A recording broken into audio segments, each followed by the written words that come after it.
pharmacone, donc à la fois poison et remède, eh bien, il vient ici dire l'origine commune de ce que l'on croyait pouvoir opposer, hein, et de ce que la métaphysique croira pouvoir opposer, à savoir l'art de calculer et l'art d'interpréter, entre lesquels la technique de l'écriture est précisément tiraillée.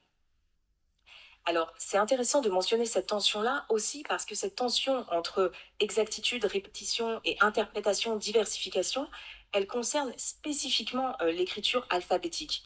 Parce que dans d'autres systèmes d'écriture, par exemple, si vous prenez l'exemple des écritures idéogrammatiques, c'est ce qu'évoque cette chercheuse Anne-Marie Christin dans ce livre qui s'appelle L'image écrite, eh bien, pour lire des idéogrammes, vous êtes obligé de faire un acte d'interprétation. Ceux qui connaissent le chinois, par exemple, le savent très bien, un idéogramme, il n'a pas toujours la valeur d'idéogramme. Il peut avoir la valeur d'un phonogramme ou la valeur d'une clé ou d'un classificateur. Donc, pour comprendre une phrase, pour savoir à quoi sert l'idéogramme, eh bien, vous devez bien sûr interpréter le contexte.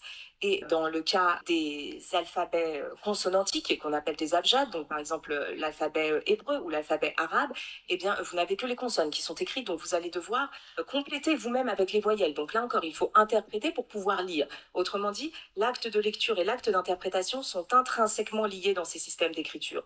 Et ce n'est plus le cas précisément dans le cas de l'écriture alphabétique, c'est du moins ce qu'explique Clarisse Ehrenschmidt dans ce livre et Jean Lassègue dans celui que vous voyez à côté. Dans le cas de l'écriture alphabétique qui retranscrit les voyelles et les consonnes, eh bien, il devient possible de lire un texte simplement en associant les sons et les lettres, les signes graphiques et les sons phoniques. Mais vous pouvez le lire sans le comprendre, hein. Par exemple, si vous lisez un livre et que vous êtes fatigué le soir, parfois vous entendez mentalement les sons, mais vous n'avez rien compris, vous êtes obligé de repartir au début de la page.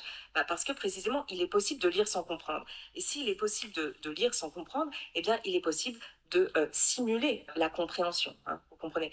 Donc, en fait, les machines d'écriture industrielle contemporaine poussent à l'extrême cette dissociation entre d'un côté l'interprétation du sens et d'un autre côté la simple manipulation de marques formelles. Et c'est la raison pour laquelle elles parviennent à des performances de simulation sans précédent.